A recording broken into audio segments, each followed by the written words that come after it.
장관 후보자 7명 가운데 2명이 낙마했습니다. 1명은 자진 사퇴, 또 1명은 대통령이 지명을 철회했습니다.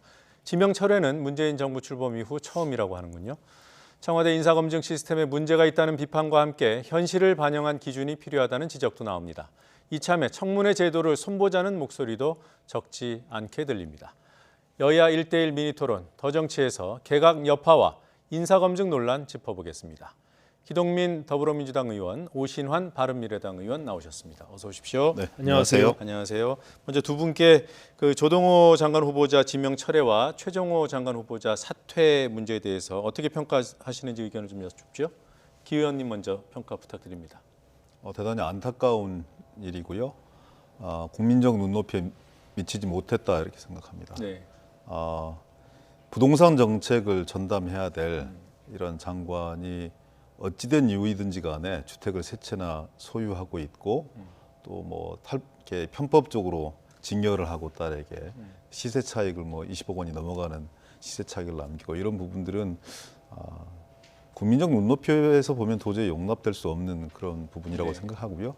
그리고 본인의 어떤 그 소명 과정에서 거짓을 하고 진솔하지 못한 해명과 더불어서 많은 흠집들을 가지고 있는 인사들에 대해서는 좀 늦었지만 저는 이번 기회에 빠르게 좀 판단해서 국민들에게 송구화문들을 전한 이런 부분들은 좀 민심에 귀 기울 줄 아는 문재인 정부다운 모습이었다는 생각을 하는데요. 많이 아쉬움이 남고 여러 가지 과정들을 통해서 국민 여러분들 기대해 이렇게 부응하지 못한 이런 부분들에 대해서는 대단히 송구스럽고 죄송스럽다는 말씀 그렇게 드리고요. 차제에 좀 시스템이 정비가 되어서 이런 소모적인 논쟁과 논란이 종지부를 찍었으면 좋겠다라는 그런 바람이 있습니다. 예, 아쉬운 부분이지만 사퇴한 부분에 대해서는 다소 긍정적인 면도 있다. 이제 민심의 귀를 기울인 측면이 있지 않겠냐 이렇게 평가를 해주시는군요. 네, 그렇습니다. 네. 오 의원께서는 어떻게 평가하십니까? 야당의 입장에서는 더 아쉬운 점이 있는데요. 왜 사전에 이런 인사 검증에 있어서 좀 철저히 이루어지지 못했을까라는 부분들이 좀 아쉬움이 큰 거죠. 네. 7명 전체에 대한 여러 가지 논란들이 있지 않았습니까?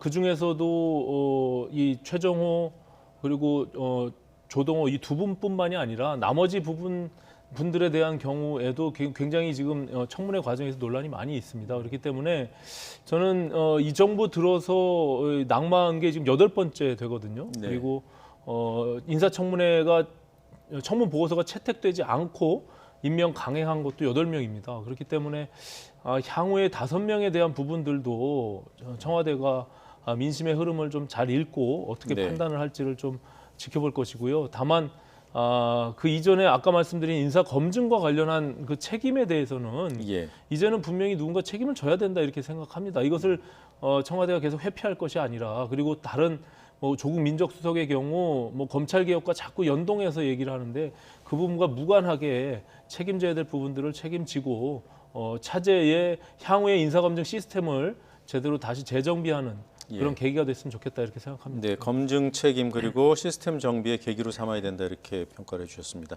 먼저 조동호 후보자가 지명 철회 방식으로 낙마를 하게 됐는데요. 이와 관련한 청와대 발표 듣고 오겠습니다. 문재인 대통령은 오늘 조동호 과학기술정보통신부 장관 후보자의 지명을 철회했습니다. 조동호 후보자는 해외 부실 학회에 참석한 사실을 본인이 밝히지 않았고 교육부와 관련 기관의 조사에서도 드러나지 않았기에 검증에서 걸러낼 수 없었습니다.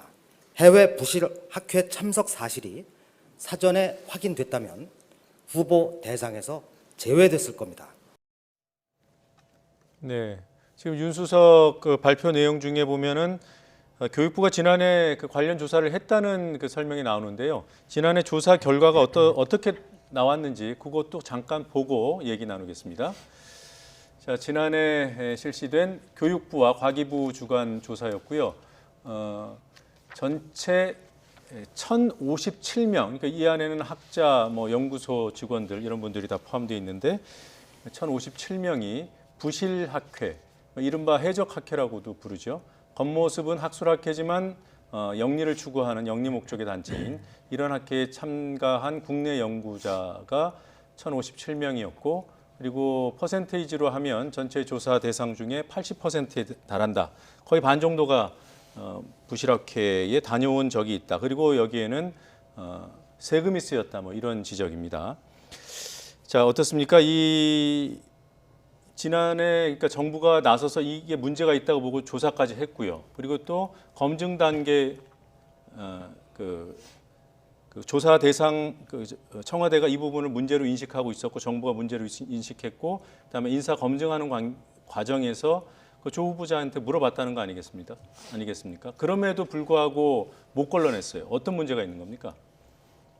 뭐 입이 10개라도 드릴 말씀이 없습니다. 이런 문제들에 대해서 본인이 거짓을 했기 때문에 그걸 걸러낼 수 없는 시스템이 걸러낼 수 있는 시스템이 정비되어 있지 않는 한 예를 들어서 뭐 미국처럼 FBI를 동원한다든지 국세청을 동원한다든지 정부 모든 관련 기관들을 다 동원해서 도덕성 검증이라든지 여러 가지 문제들을 완벽하게 좀 검증하는 미국과는 달리 몇 개 항목에 대한 7대 항목에 대한 불가 사유와 그리고 한 뭐 200여 개가 넘어가는 그런 검증 항목에 대한 자체 정리 그리고 소명 절차 과정 속에서 본인의 해명 이런 부분들을 좀 더 치밀하게 검증할 수 있는 그런 시스템이 정비가 되어 있어야 되는데 그렇지 못한 것이고요. 다만 그렇다고 해서 저희들이 그걸로 용서받을 수 있다 이렇게 생각하지는 않습니다. 다만 저는 이런 과정에서 이런 생각들을 좀 해봐요.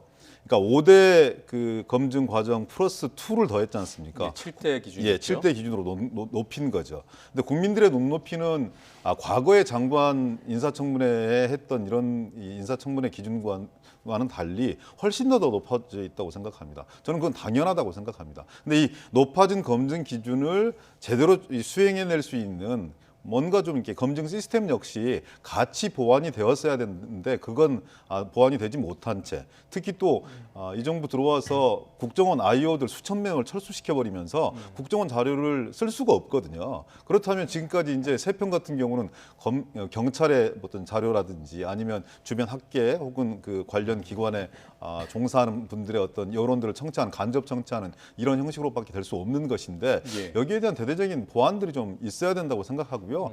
차제에 국민적 합의가 좀 이루어졌으면 좋겠습니다. 청문회 진행 방식들도 그렇고 검증 과정들도 그렇고 좀 그렇게 해서 뭔가 종합적인 대책들을 갖고 국민들한테 이 절차를 소명할 수 있어야 되지.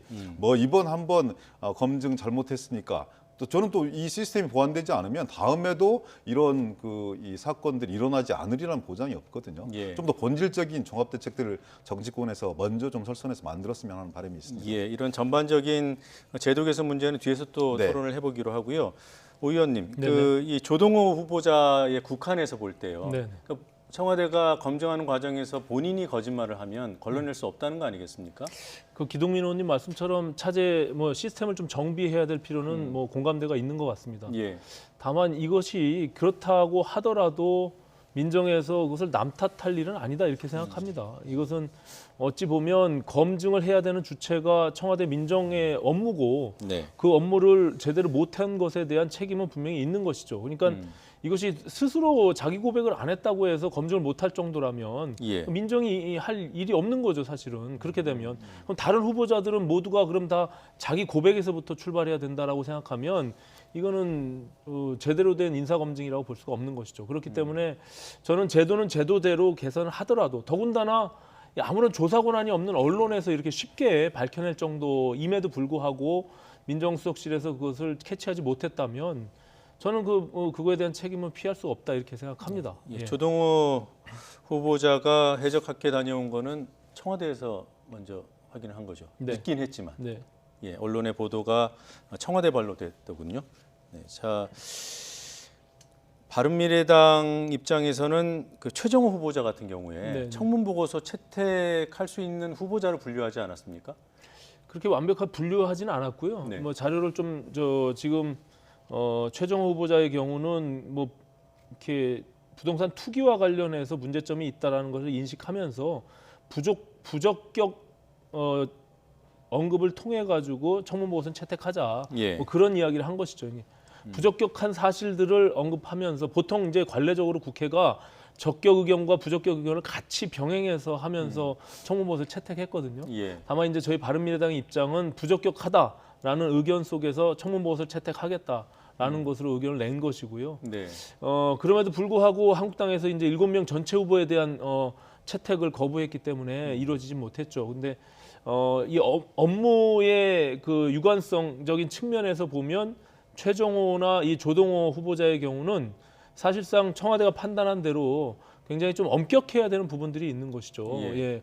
부동산의 투기를 실제로 부처의 장관으로서 그 업무를 고유하게 담당해야 되는 사람으로서 본인 스스로가 그렇게 부동산 투기에 연루돼 있다는 것은 사실은 국민적인 눈높이에는 전혀 맞지 않는 예. 그런 것이다 이렇게 생각할 수 있겠습니다. 예, 청문 보고서를 채택은 하되 바른미래당은 최정호 후보자에 대해서도 부적격이라는 부적격 의견을 낸 것이죠. 예. 네, 알겠습니다. 지금 2명이 낙마했습니다만 네. 나머지 5명에 대해서도 뭐 정당마다 차이는 있어요. 그러나 추가로 부적절한 인사들이 있다. 네. 지명 철회해야 된다. 이런 입장이 나옵니다. 이렇게 추가로 낙마를 요구하는 입장이 무리하다고 보시는지요? 그러니까 7분 모두 장점이 있고 그리고 청문회 진행 과정 속에서 봤듯이 국민적 눈높이에서 좀 실망스러운 부분들은 분명하게 있었다고 생각합니다. 네. 새롭게 이제 2기 내각을 구성해서 출발하려고 했던 건데요.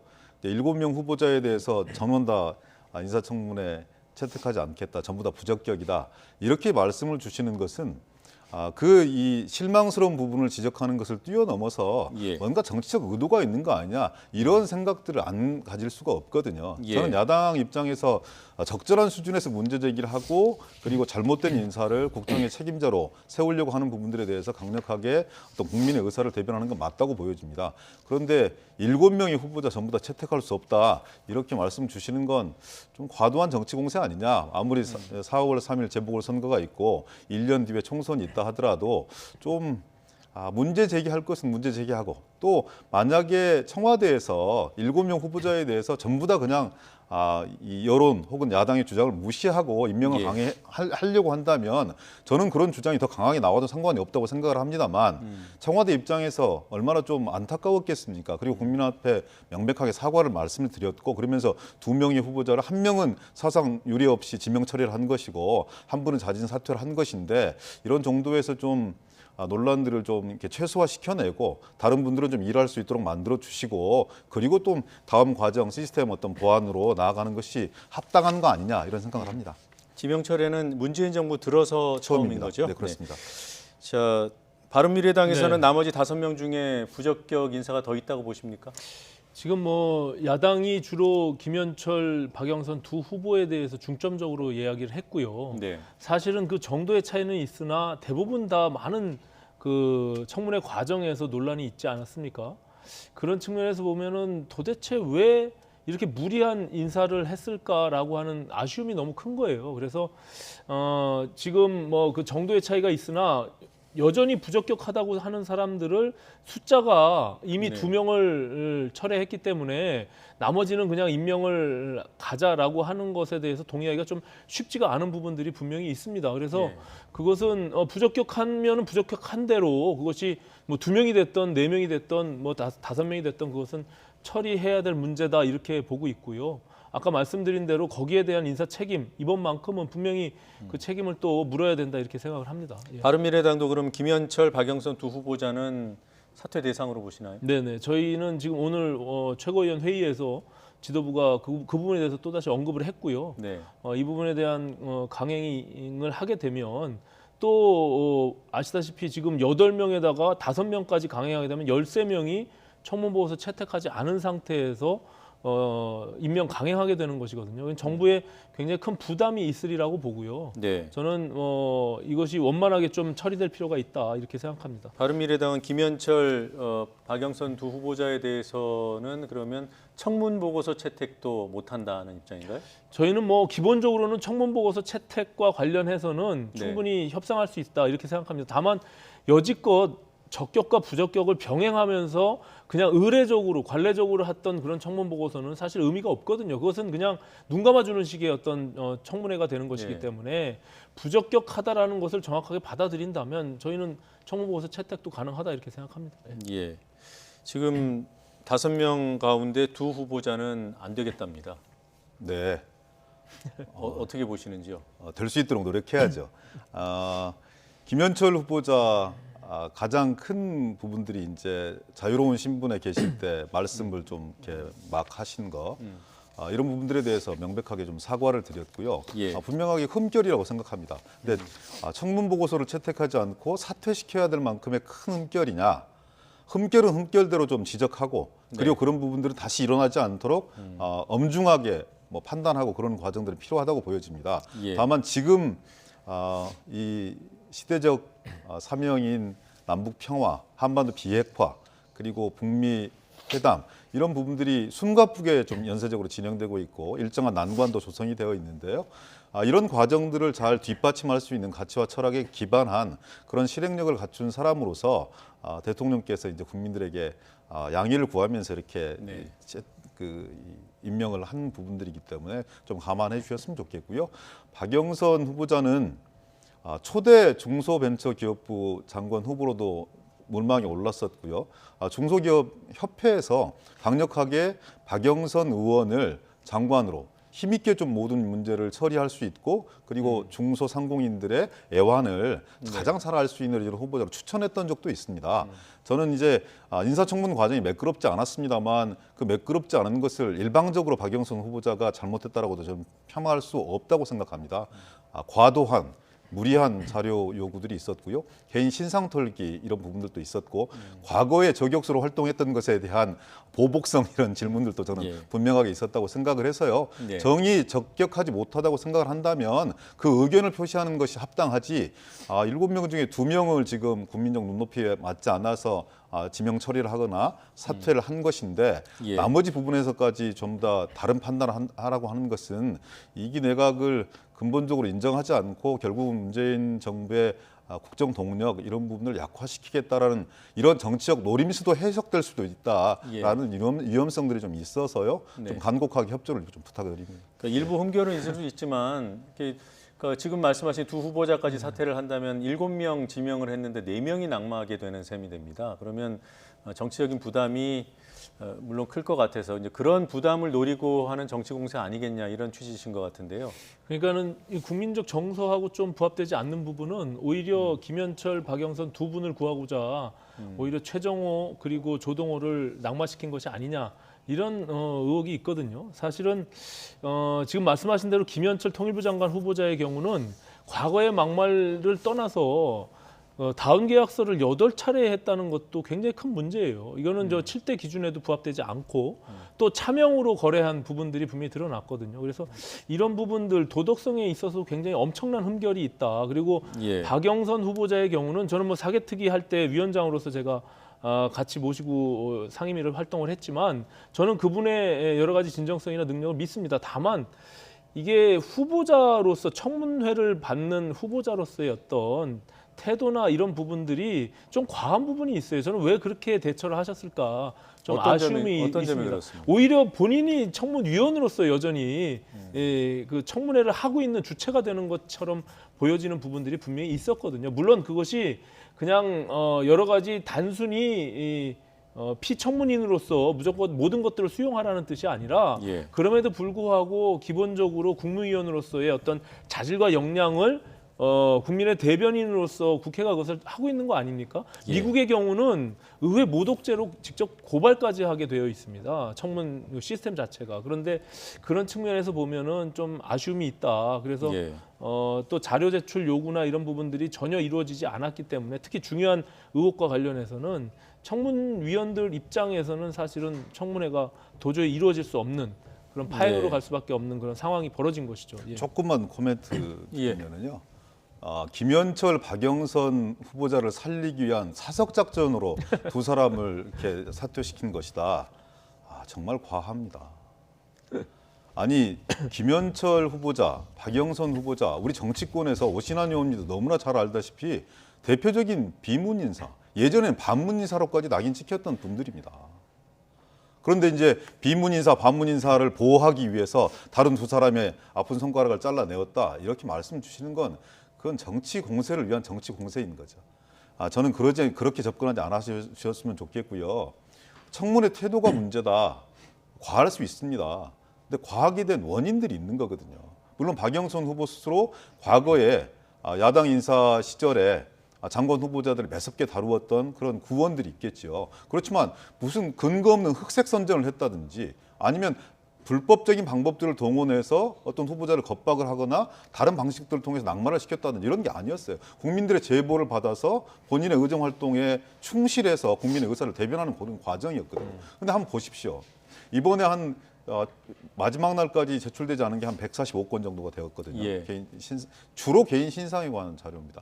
아니 거기에 왜 그 무슨 이 여성의 수술을 하는데 그것에 관련된 자료가 필요한 것이고, 저는 일정한 부분에서 파헤칠 수 있는 만큼 파헤쳐야 된다고 생각하지만 그렇더라도 아무리 후보자더라도 개인의 인격이 있고 사생활이 있고 그런 것이거든요. 그런 부분들은 좀 서로 보호하고 존중되면서 갔으면 청문회가 그렇게 파행으로 가지는 않았을 거라고 생각합니다. 예. 말씀 주셨듯이 역량과 인격 그리고 그 뭔가 진심 이런 부분들을 인정해 주시고 존중해 주신다면 그런 파행에도 불구하고 일 잘할 수 있도록 좀 도와주시면 안 되겠습니까? 자, 일단 그 파행 책임 부분은 이제 주관적인 면이 있으니까 두 분 의견 다 들었고요. 다만 그 김현철 후보자의 차명 거래 내역이 확인됐다고 말씀하셨고요. 그다음에 나온 계약서 8차례 썼다고 했습니다. 이 부분은 사실로 동의하십니까?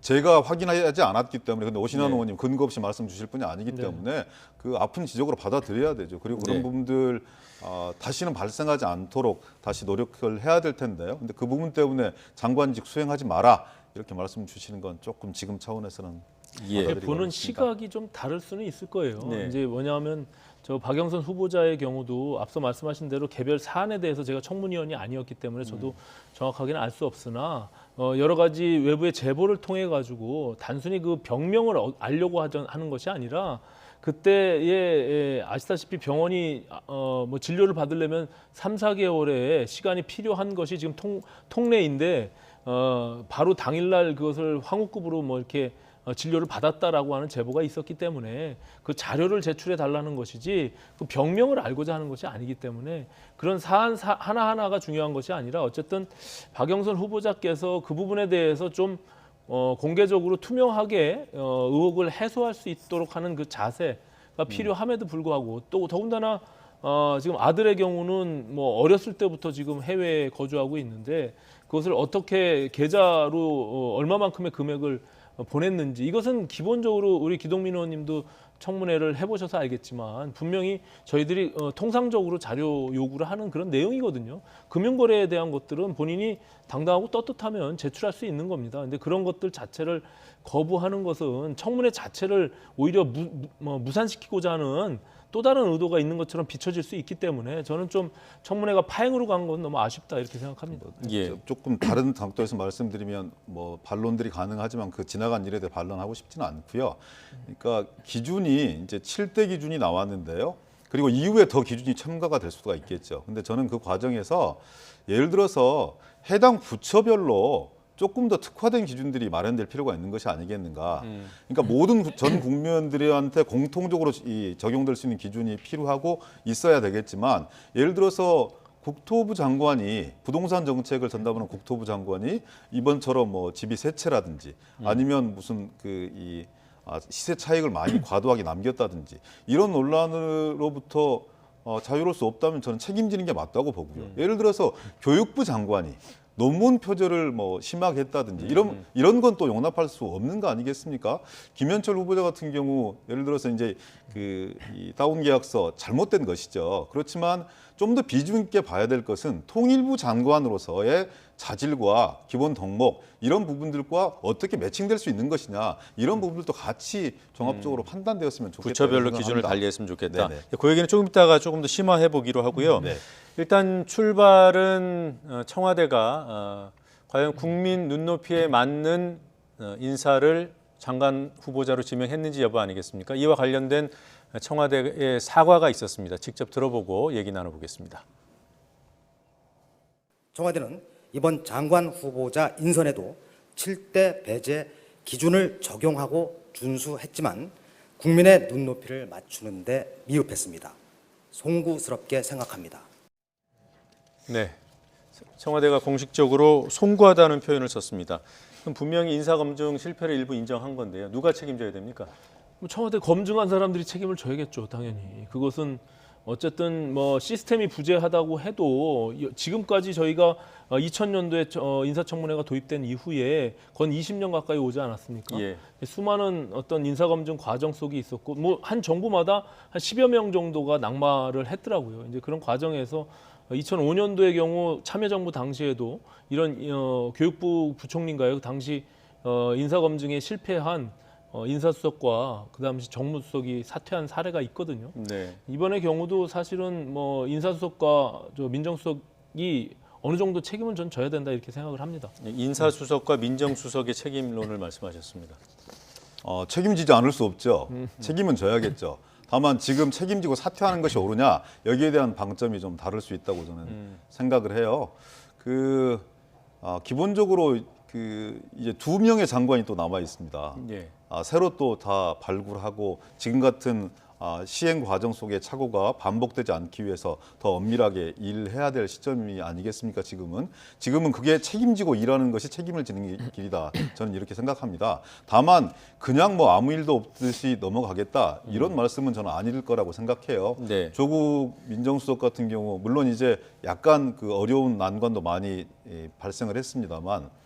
사법개혁 문제라든지 검찰개혁 문제라든지 이런 부분과 연동되어 있고 그리고 인사 시스템 정비 문제까지 같이 연동되어 있기 때문에 저는 적절한 시점이 되면 대통령께서 잘 판단하실 거 아닌가 이런 생각들을 하고요. 지금은 책임을 지고 일을 열심히 해서 다시는 그런 일들이 반복되지 않도록 2명의 장관 후보자를 잘 검증하고 발굴하는 것에 진력해야 될 때가 아니냐 이렇게 생각합니다. 예. 아니 조국 수석의 경우는 사실 뭐 이번 일만 있었던 것이 아니라 과거부터 계속적으로 인사 실패에 대한 책임도 있었고 그리고 또 민정수석실에 여러 가지 사건들이 많이 있었잖아요. 그 부분에 대한 책임을 계속 뭐 말은 책임을 통감한다고 하면서 실질적으로 행동하는 것은 아무것도 없다면 그건 아무런 의미가 없는 것이죠. 말뿐인 것이죠. 제가 자료를 하나 가져왔는데 이 정부 들어서 인사청문회의 낙마율이 과거 정부에 비해서 현격히 높습니다. 이미 요번에 7명을 배제하고 재작년 2017년도 9월까지에 대한 데이터 통계인데요. 이미 다른 정부에 비해서 15.2%라는 그 낙마율을 지금 보이고 있기 때문에 이것이 이미 결정된 2명을 여기다 추가하게 되면 거의 17, 18%가 되는 겁니다. 예. 이 부분에 대한 책임을 분명히 그 인사 검증에 책임을 지고 있는 민정수석은 분명히 져야 되는 것이 마땅하다 이렇게 생각을 하는 것입니다. 판례를 조금만 숙여봐 주시겠습니까? 네. 예, 빛 때문에. 네, 좋습니다. 예. 그러니까 지금 붉은색으로 나온 그래프가 문재인 정부 들어서 인사청문회 낙마 비율을 표기한 거죠. 15.2%. 다른 정부에 비해서 높습니다만 이번 낙마 2명까지 포함된 건가요? 낙마 2명은 포함되지 않은 것이죠. 7명이 여기 빠져 있기 때문에 네. 2명이 포함되게 되면 이미 낙마한 것으로 이제 결정이 났기 때문에 그러면 17.5% 정도가 되겠죠. 예. 그러니까 자료를 뭐 잘 봐야 된다고 생각하고요. 수치가 높은 게 사실이죠. 그러면 좀 극단적으로 말씀을 드려보면 문재인 정부에서 임명되었던 장관들의 도덕성과 정책 검증 능력 이런 부분들이 과거 정부보다 떨어져서 그런 거냐 비교했을 때 단순 비교했을 때 그건 아닐 거예요. 그만큼 국민들의 눈높이가 높아지고 있는 것이죠. 그리고 또 정보의 양 역시 대단히 넓어지고 깊어지고 있는 것이죠.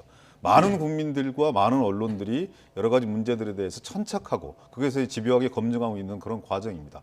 다만 그럼에도 불구하고 그것을 뒷받침할 수 있는 시스템은 전혀 정비되어 있지 못하고 있거든요. 저는 저 수치가 이렇게 뭐 우긴다고 해서 뭐 이렇게 위안을 삼으려고 하는 것은 아닙니다. 국민 목소리에 귀 기울이려고 노력하고 있는 그런 증거로도 역으로 해석될 수 있다고 생각하고요. 다만 저런 일들이 반복되지 않도록 정말 이렇게 노력해야 된다. 그리고 거기에 걸맞는 시스템들을 정비를 해야 된다. 이런 반증으로서 좀 활용을 해주셨으면 어떨까 하는 생각을 합니다. 그건 어떻습니까? 지금 청와대에서 검증을 할 때요. 물어봐도 거짓말을 해도 뒤에 책임은 안 지잖아요. 네. 드러나면 물론 사퇴하거나 뭐 지명 처리를 할 수 있겠지만 형사적인 책임은 안 지지 않습니까? 네네. 그런 부분에 책임을 묻는 제도가 가능할까요? 뭐 그런 경우도 어쩐 처벌이나 이런 것들을 좀 시스템적으로 마련할 필요는 있을 것 같은데요.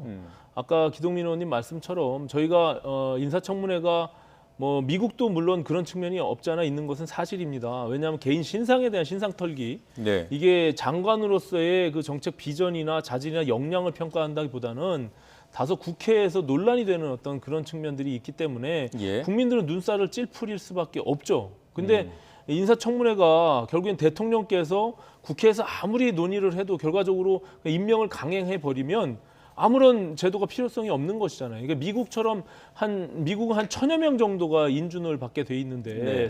상원에 그럼에도 불구하고 인사청문회 230년 동안 단 12명뿐이 낙마하지 않았습니다. 그렇기 때문에 그 사전에 어떤 검증 절차가 있는지 한 3, 예. 4개월 정도 이렇게 검증을 하게 되는데 그런 어떤 시스템을 저희도 좀 마련을 해서 아까 기동민 의원님 말씀하신 것처럼 모든 정보력들을 좀 공유하면서 사전 검증들을 좀 충분히 해내고 인사청문회 제도에서는 국회에서는 정말 그 부처의 장관으로서 국무위원으로서 국정을 어떻게 운영해 갈지 부처를 어떻게 비전을 갖고 정책을 실현해 나갈지 이런 부분들에 좀 집중하는 것이 예. 오히려 국민들을 눈살 찌푸리지 않게끔 하는 그런 제도가 아닐까 좀 개선이 네. 필요하다 이렇게 생각을 합니다. 기 의원님께 한 가지만. 요거가 관련해서요. 인사청문회법을 저도 발의를 했거든요. 네. 그래서 그렇게 위증을 하거나 거짓말을 했을 때 처벌할 수 있도록 하자. 그리고 도덕성을 사전에 검증하고 이후에 정책 검증을 하자. 이렇게 인사청문 법안을 냈어요. 개정안. 네. 20대 국회 들어와서 한 40건 이상이 발의가 됐어요. 19대 국회에서 30건 이상이 발의가 됐어요. 결국은 이해관계가 충돌하기 때문에 이게 고정되지 못한 거거든요. 야당은 주로 인사청문 대상을 넓히자는 것이고 여당은 주로 정책 검증과 도덕성 검증을 좀 따로 하자. 근데 그게 이제 합의점들 찾지 못하고 결국은 사장되었던 과정들이 반복되고 있어서 이런 일들이 반복된다고 저는 생각을 하거든요. 이 문제를 조금 더 깊이 토론했으면 좋겠는데 한 가지만 여쭤보고 네. 마무리하겠습니다.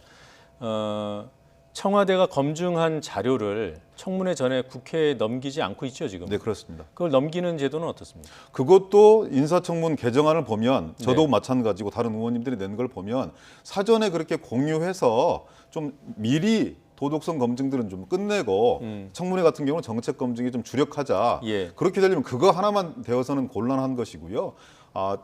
아까 말씀드렸던 것처럼 미국처럼 FBI라든지 국세청이라든지 모든 정부기관들을 총동원해서 네, 인사검증을 할 수 있는 이런 부분까지 종합적으로 같이 돼야 된다고 생각합니다. 예, 여러 가지 대안에 대한 죄송합니다. 여러 가지 대안에 대한 논의가 있음에도 불구하고 지금 국회에서 법안을 못 만들고 있다는 걸로 들립니다. 네, 그렇습니다. 좀 차제에 새로운 제도 또 개선된 제도를 만드는 계기가 되기를 기대하면서 오늘 토론은 여기서 마무리하겠습니다. 두 분 고맙습니다. 네, 고맙습니다.